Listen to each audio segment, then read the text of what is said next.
अध्याय 30 वफादार 3। अगले दिन अपने शयन कक्ष में जाते हुए डेसमंड ने कहा, मैं इन सब से निपटने के लिए बहुत बूढ़ा हो गया हूँ।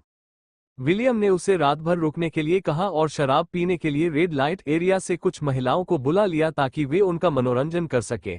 चाहे उसने कितनी भी बार घर जाने की बात कही हो, विलियम ने उसे नजरअंदाज किया और आखिरकार सुबह हो गई। ये सदी का सबसे बड़ा झटका है। दो शक्तिशाली पुरुष एलिसेंड्रा के लिए लड़ रहे हैं। केट में ऐसा क्या है जो आपको पसंद न हो? यह महिला आखिर कहाँ है? उसने खाली बेडरूम में अपनी पत्नी की तलाश की। इस समय कैटरीना जाग रही होगी। डेसमंड अपने जूते उतारने के लिए बिस्तर के किनारे पर बैठ गया। उसके पास आराम करने का समय नहीं था क्योंकि उसे काम करना था। उसे एलिसेंड्रा को रात में विलियम के घर भेजने के लिए तैयार करना था जब कोई नहीं देखेगा। तुम देर से आए हो। कैटरीना ने बाथरूम से बाहर निकलते समय अपने पति पर नजर पड़ते ही उसे घूर कर देखा। क्या इसे भी देर माना जा सकता है जब मेरे पति कल रात जल्दी में चले गए और सुबह वापस आए? क्या तुम किसी औरत के साथ थे?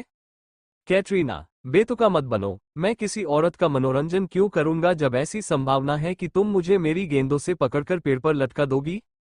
डेसमंड जितना ज्यादा बोलता गया, कमरे में शराब की बदबू बढ़ती गई। कैटरीना ने अपनी नाक ढक ली। तुम शराब पी रहे थे? डेसमंड ने अपने जूते बिस्तर के किनारे रख दिए ताकि बाद में नौकरानी उन्हें ले जा सके। मुझे यहाँ वहाँ शराब पीने की अनुमति है। अगर मेरी माँ जीवित होती तो भी मुझे इसके लिए डांट नहीं पाती। ऐसा मत सोचो कि मेरी पत्नी होने के नाते तुम्हें यह विशेषाधिकार प्राप्त है। मेरा विश्वास करो डेसमंड, मुझे नहीं लगता कि ऐसा होता है। तुम कम से कम मुझे ये तो बता सकते थे कि इतनी रात को तुम कहाँ भाग रहे थे, ताकि मुझे चिंता न हो। अगर मैं जल्दी से बाहर निकलूं तो तुम जानना चाहोगे कि मैं कहाँ जा रही हूँ, कैटरीना ने कहा। ठीक है, जाहिर है कि एक महिला के लिए यह अलग है। आप रात में घर से बाहर नहीं जा सकते जब इतनी सारी महिलाएं गायब हो रही हो और अपराधी पकड़ा न गया हो। और एक पत्नी के रूप में, जब आपका पति यहीं हो तो आप कहाँ जाएंगी? आज सुबह सुबह आपसे निपटने की सहनशीलता मेरे पास नहीं है। डेसमंड अचानक उठ खड़ा हुआ और नहाने के लिए तैयार होने के लिए अपनी शर्ट उतार दी। तुम असहनीय आदमी हो। मुझे तुम्हें देखकर घिन आती है। क्या तुम्हें लगता है कि दूसरे पति अपनी पत्नियों के साथ ऐसा ही व्यवहार करते हैं? कैटरीना ने डेसमंड की ओर से लगातार गोपनीयता से परेशान होकर कहा। मुझे नहीं पता क्योंकि मैं उनके बारे में नहीं सोचता। मेरे दिमाग में बहुत कुछ चल रहा है और मुझे आखिरी चीज जो चाहिए वो ये है कि घर पहुंचते ही तुम मुझ पर चिल्लाओ। मुझे आराम दो। डेसमंड ने आह भरते हुए बिस्तर पर वापस बैठते हुए अपने सिर को अपनी हथेलियों पर टिका लिया। मैं खुद को मुसीबत में पा चुका हूँ। तो फिर मुझे बताओ कि क्या हो रहा है ताकि मैं तुम्हारा बोझ बांट सकूं। इसीलिए मैं तुमसे परेशान हूं। कैटरीना बिस्तर पर चली गई और उसके बगल में बैठ गई। वह ये जानने के लिए उत्सुक थी कि उसके और विलियम के बीच क्या हुआ। उसने उसकी घबराहट को शांत करने के लिए अपना हाथ उसकी पीठ पर ऊपर नीचे फिराया। मुझसे बात करो मेरे प्यारे पति। हमें उसे आज रात ही विदा करना होगा। मेरा मतलब है एलिसेंड्रा। विलियम उसे ले जाना चाहता है और फिर वह हमें इस विनिमय के लिए ज्यादा पैसे देगा, या अगर वह उसके पास नहीं जाती है तो मेरी गर्दन काट देगा। क्या तुम समझती हो कि मेरे पास तुमसे बहस करने का समय क्यों नहीं है? डेसमंड ने अपनी पत्नी की ओर देखा। तो फिर हम उसे दे देंगे और पैसे ले लेंगे। कैटरीना को समझ नहीं आया कि उसके लिए इस हालत में रहना इतना मुश्किल क्यों था। क्या तुमने वह सारा पैसा खर्च कर दिया जो उसने तुम्हें पहले दिया था? नहीं, मैंने इस बार इसे ठीक से निवेश किया है और यह एक अच्छा विचार साबित हो रहा है। पैसा दोगुना हो गया है लेकिन यह विलियम को वापस भुगतान करने के लिए पर्याप्त नहीं है। अगर मेरे पास थोड़ा और समय होता तो ये तिगुना हो सकता था और फिर हम अपने पैरों पर खड़े हो सकते थे। मैंने कल रात विलियम को उसकी धमकियों के कारण उसे देने का वादा किया था, लेकिन अब मैं एडगर के बारे में अधिक चिंतित हूँ। अब डेसमंड विलियम के इतने करीब नहीं था कि वह उसके पैर को चोट पहुंचा सके। उसे वास्तविकता का सामना करना पड़ा कि उसे किससे ज्यादा डरना चाहिए। विलियम एक क्रूर आदमी था लेकिन एडगर एक राक्षस था। क्यों? तुमने विलियम से वादा किया था कि वह उसे आज रात ले जाएगा, इसलिए तुम्हें अपना वादा निभाना चाहिए। एडगर को पता होना चाहिए कि वह पिता द्वारा अपनी बेटी के लिए चुने गए विकल्प में हस्तक्षेप नहीं कर सकता। एलिसेंड्रा की उंगली में एडगर की अंगूठी नहीं है। उसके हाथ में विलियम के लिए एक अंगूठी पहना दो। हमें विलियम द्वारा दिए जा रहे पैसे की जरूरत है। तुम्हारी जमीन पर रहने वाले लोगों से मिलने वाला पैसा हमें अपने पैरों पर खड़ा करने के लिए समय पर नहीं मिलेगा, कैटरीना ने कहा। वह चाहती थी कि विलियम जो पैसा दे रहा था वह उनके हाथों में सौंप दिया जाए ताकि जब डेसमंड की मृत्यु हो जाए तो वह पैसा उसका हो। आशा करते हैं कि हम एडगर को कल तक न देखें। यही एकमात्र तरीका है जिससे मैं इससे बच सकता हूँ। कैटरीना, डेस्मंड तब सतर्क हो गया जब उसने कुछ भयावह देखा और अब उसे अपने बगल में खड़ी महिला पर अच्छी नजर पड़ी। तुम्हारी गर्दन को क्या हुआ? ओह! कैटरीना ने उन निशानों को देखा जो उसने क्रिस्टल को कल रात अपनी त्वचा पर बनाने के लिए कहा था। वे उसके स्तन के ठीक ऊपर थे और ढीली नाइट ड्रेस की बदौलत डेस्मंड के लिए ये दिन की तरह साफ दिख रहा था। मैं ये कुछ भी नहीं है। उसने निशानों को ढकने के लिए ड्रेस को ऊपर खींच लिया। कुछ नहीं। ऐसा लगता है जैसे किसी ने तुम्हें चोट पहुंचाई है। क्या मेरे दूर रहने के दौरान किसी ने तुम्हें नुकसान पहुंचाया? डेस्मंड का खून खौलने लगा। कोई भी उसकी पत्नी पर हाथ नहीं उठा सकता था। कौन उसका इस तरह अपमान कर सकता है? किसने किया? मुझे तुरंत नाम बताओ। क्या वह एलिसेंड्रा थी? मैं इस बारे में बात नहीं करना चाहता। डेस्मंड, कृपया मुझे समय दो। क्या तुम्हें समय चाहिए? किसी ने तुम्हें दुख पहुंचाया है और तुम समय की बात कर रहे हो? ठीक है, चुप रहो, लेकिन मैं किसी ऐसे व्यक्ति को ढूंढूंगा जो मुझे बता सके कि मेरे दूर रहने के दौरान क्या हुआ था। जेम्स कहाँ है? डेस्मंड जानता था कि जेम्स उसके लिए इस बारे में पता लगाने में सक्षम होगा। डेस्मंड, तुम्हें इस तरह से भटकना नहीं चाहिए। तुम्हें और भी चीजों की चिंता करनी है। कैटरीना ने उसे समझाने की कोशिश की। मैं किसी को मेरी पत्नी को चोट पहुंचाने की अनुमति नहीं दे सकता। फिर वे केट के साथ ऐसा करना सही समझेंगे। तुम इस व्यक्ति की रक्षा क्यों कर रही हो, कैटरीना? क्या उन्होंने तुम्हें किसी बात की धमकी दी है? डेस्मंड, मैं तुम्हें इसके बारे में तब बताऊंगी जब हम विलियम को वह दे देंगे जो वह चाहता है। जब कोई तुम्हें मारने की कोशिश कर रहा हो तो हमारे पास दूसरों के पीछे पड़ने का समय नहीं है। मैं वादा करती हूँ कि मैं तुम्हें आज रात इसके बारे में बताऊंगी। कृपया इसे अभी के लिए छोड़ दें। कैटरीना ने उसके हाथ पकड़े, उसे शांत करने के लिए अपने अंगूठे से उनके पिछले हिस्से को रगड़ा। अंदर से कैटरीना मुस्कुरा रही थी क्योंकि उसे वह प्रतिक्रिया मिल गई थी जिसकी उसे उम्मीद थी। अगर जेम्स कल रात की बात करे तो यह उसका सबूत होगा। मैं चाहता हूं कि एलिसेंड्रा के चले जाने के बाद सामने वाले व्यक्ति से निपटा जाए। मैं किसी को भी तुम्हें नुकसान पहुंचाने से नहीं बचने दूंगा। कैटरीना, यहां आओ। मुझे इस जमा हुई हताशा को दूर करने की जरूरत है। डेस्मंड ने उसे अपनी ओर खींचा और उसकी नाइट ड्रेस के सामने के हिस्से को फाड़ दिया। कैटरीना ने उसे पकड़ रखा था जबकि वह उसे उठाकर बिस्तर पर लिटाने की कोशिश कर रहा था। यह अफसोस की बात है कि मैं ये सब सहन करने के लिए नशे में नहीं हूं, उसने सोचा। इतने सालों तक शादीशुदा रहने के बाद भी कैटरीना को हमेशा अपनी अंतरंगता में कमी महसूस होती थी। उसके पति के लिए ये खुशी हमेशा एकतरफा रही थी क्योंकि वह बिस्तर पर अच्छा नहीं था। उसे कल रात जेम्स के साथ न सोने का पछतावा होने लगा ताकि जो कुछ होने वाला था उसकी भरपाई हो सके। मेरी खूबसूरत पत्नी, डेस्मंड ने उसकी नंगी त्वचा पर बुदबुदाते हुए कहा जब वह उसके ऊपर लेटा था। बैरोनेस, बेडरूम के दरवाजे पर दस्तक ने पल को रोक दिया, इससे पहले कि वह कहीं आगे बढ़ पाता।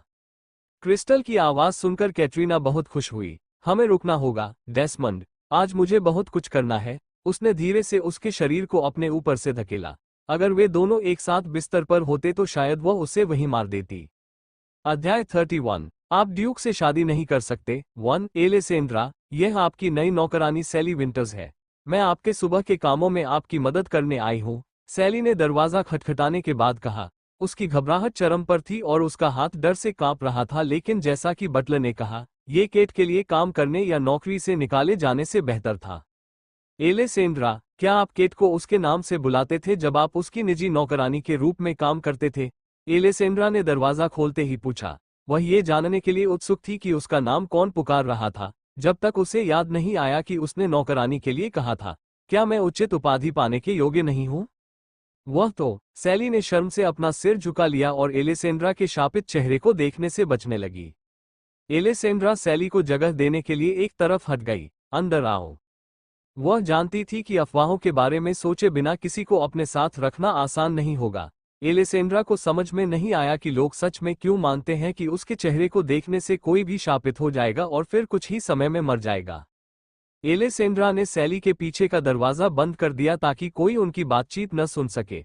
क्या तुम फर्श को घूरते रहोगी? मुझे नहीं लगता कि इसमें कुछ भी दिलचस्प है। अगर है तो कृपया मुझे बताओ। एलिसेंड्रा ने नीचे फर्श पर देखा कि सैली को ऊपर देखने के बजाय वहां घूरने में क्या दिलचस्पी थी। क्या तुम मेरी आंखों से मिलने से डरती हो, सैली? इससे तुम्हारे लिए मेरे लिए काम करना वाकई मुश्किल हो जाएगा। मुझे किसी ऐसे व्यक्ति की जरूरत नहीं है जो मुझसे डरे। तुम केट के पास वापस जा सकती हो। रुको, सैली ने आश्चर्य से कहा। केट के लिए फिर से काम करना कुछ ऐसा था जो वह नहीं कर सकती थी। क्या तुम सच में शापित नहीं हो? क्या तुम शापित हो? एलेसेंड्रा ने सवाल सैली की ओर फेंका। मुझे कैसे पता चलेगा कि अगर मैं तुम्हारा चेहरा देखूंगी तो मैं शापित नहीं हो जाऊंगी?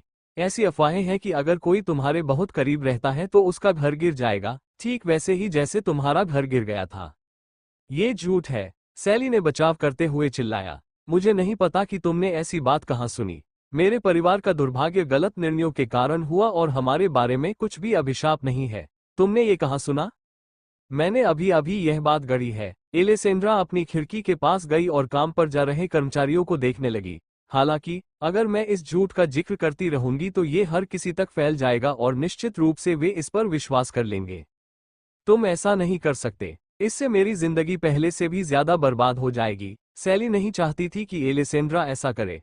क्या ये बहुत बड़ी सजा नहीं है क्योंकि मैंने तुम्हारी आंखों में नहीं देखा, बस इतना ही। आपने कई अन्य लोगों की तरह मेरे बारे में फैलाई गई झूठी बातों पर विश्वास किया। मैंने अपने पिता से मेहमानों को ये कहते हुए सुना है कि अगर पूरा शहर मानता है कि मैं शापित हूं तो ये सच होना चाहिए। इस शहर के लोगों को गपशप पसंद है और सच्चाई जानने के बजाय वे झूठ पर विश्वास करना पसंद करते हैं।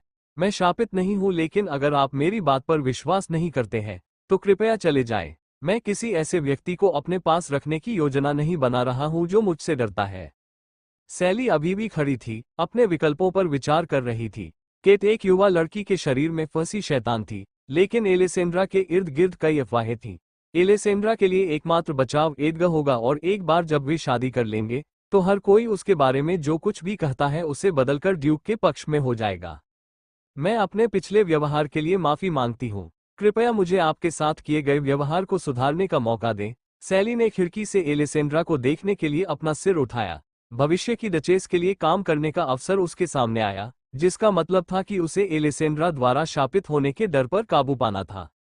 बहुत बढ़िया, तुम्हें मेरा चेहरा दिखाना तुम्हारी पहली परीक्षा होगी, एलेसेंड्रा ने मुस्कुराते हुए कहा, जबकि सैली की हल्की सी सांस सुनाई दी। लड़की को डराना बहुत आसान था, जो भविष्य में एक बुरी बात होगी।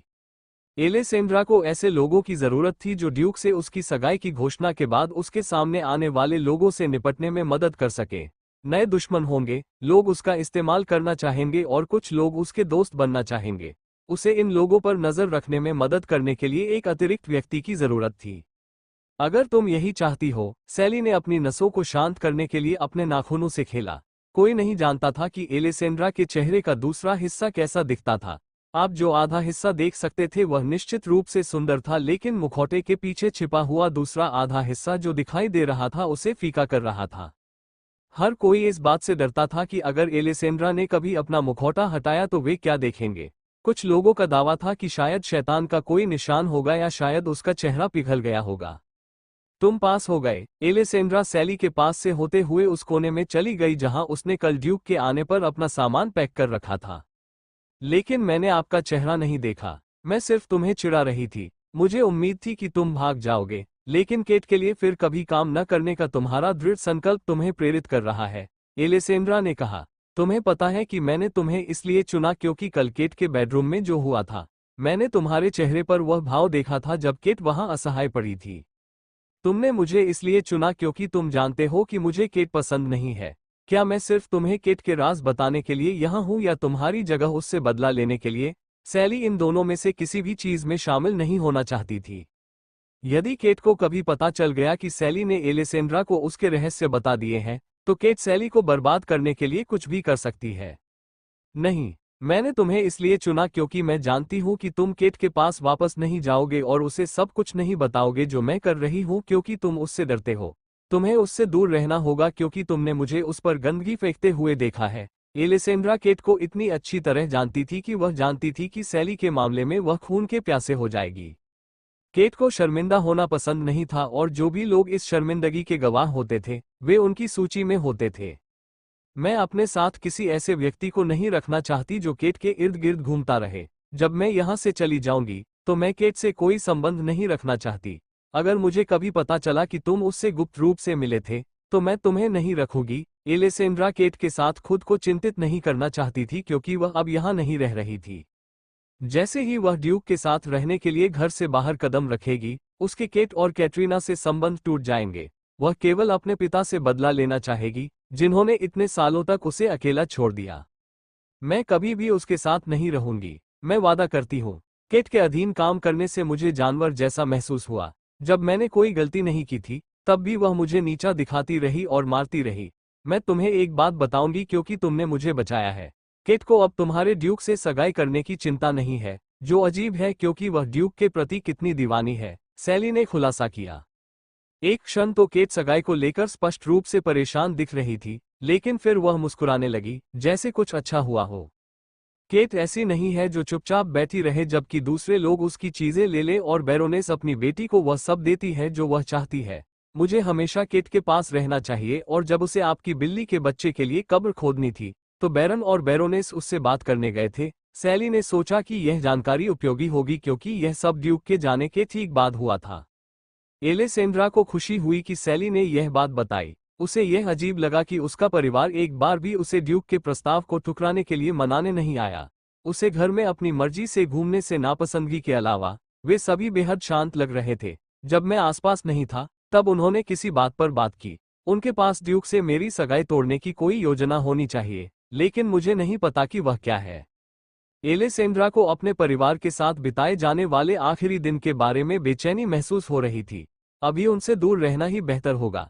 सैली, इस दिन हम दोनों के लिए पर्याप्त भोजन और पेय लेकर आओ। उसने सैली को अपना पहला काम दिया। एलेसेंड्रा को इधर उधर घूमने की अपेक्षा अपने कमरे में छिपना अधिक पसंद था, क्योंकि वह चाहती थी कि उसका परिवार कोई मूर्खतापूर्ण काम न करे, जबकि ऐसा करना संभव था। हाँ, मेरी महिला, सैली ने जवाब दिया और जैसा उसे बताया गया था वैसा करने के लिए जल्दी से चली गई। एलेसेंड्रा ने अपने सीने पर हाथ रखा और अपने शरीर को शांत करने की कोशिश की ताकि वह जो महसूस कर रही थी उससे छुटकारा पा सके। उसे उम्मीद थी कि एडगा के घर पर कोई उसकी निगरानी कर रहा होगा ताकि अगर उसका परिवार उससे छुटकारा पाने की कोशिश करे तो वह उसे बचा सके। कृपया इस दिन को आसानी से गुजरने दें। जब सैली भोजन और पेय लेकर वापस आती तो ड्यूक के आने तक दरवाजा बंद कर दिया जाता।